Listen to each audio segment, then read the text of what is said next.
12ই ফেব্রুয়ারি যে নির্বাচন, সেটি বাহ্যিকভাবে মোটামুটি অ্যাকসেপ্টেবল একটা নির্বাচন, কিন্তু সময় যেতে যেতেই সেদিন সন্ধ্যা থেকে খবর আসছিল যে নানা জায়গায় কেন্দ্র দখল হয়েছে, জাল ভোট দেওয়া হয়েছে, আমাদের এজেন্টদেরকে জোর করে বের করে দেওয়া হয়েছে, অনেক জায়গায় এজেন্টদেরকে শুরু থেকে ঢুকতে দেওয়া হয়নি, এবং প্রিসাইডিং অফিসার এবং তাদের এজেন্টের যোগ সাজসের ব্যালট কাটা হয়েছে।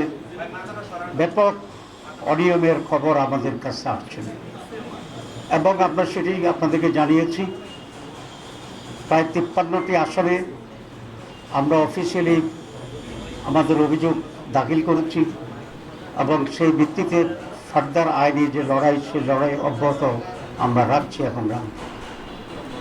কিন্তু গতকালকে আমরা একটা রাজসাক্ষী পেয়েছি।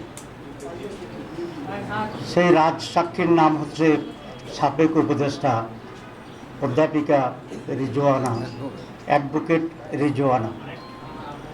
তিনি একটা সাংবাদিকের সাথে কথা বলে এটা প্রকাশ করেছেন যে আমরা যারা তার ভাষা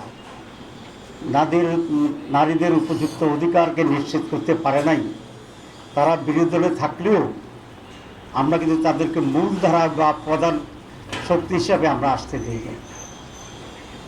তাহলে বোঝা যায় আমরা যে ইলেকশন ইঞ্জিনিয়ারের যে কথা আসছিল বা আসছে, সেটাকেই উনি নিজেই স্বীকার করে রাজসাক্ষী হয়েছেন।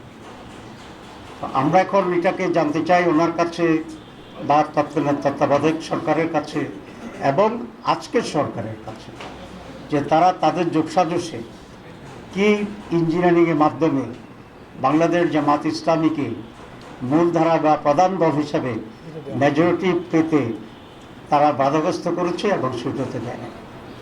এবং আমরা এটাও জানতে চাই মাননীয় সাবেক উপদেষ্টার কাছে যে এই ইঞ্জিনিয়ারিংয়ে ওনার সাথে আর কারা কারা জড়িত ছিল, পুরো গভর্নমেন্ট ছিল নাকি গভর্নমেন্টের একটি শক্তিশালী অংশ ছিল যারা নির্বাচনকে প্রভাবিত করেছে, এবং তাদের ডিজাইন অনুসারে সেখানে ডিসি, এসপি, টিওনো, ওসি, প্রিসাইডিং অফিসার ইত্যাদি নিয়োগ করে আইনশৃঙ্খলা পরিস্থিতির লোকদেরকে নিয়ন্ত্রণ করে তারা তাদের এই কাঙ্ক্ষিত যে সংখ্যা, সেই সংখ্যায় একটি দলকে জিতানোর জন্য তারা ব্যবস্থা গ্রহণ করেছিল।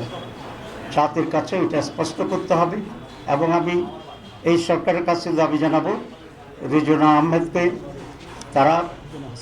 রিজওয়ানা হাসানকে তারা কীভাবে জিজ্ঞাসাবাদের আওতায় আনবেন এবং আওতায় এনে তার কাছ থেকে পরিষ্কার যে সিচুয়েশন তিনি তৈরি করেছিলেন সে সম্পর্কে ওনারা জানবেন, আমাদেরকে জানাবেন, দেশবাসীর কাছেও এটা পরিষ্কার করবেন।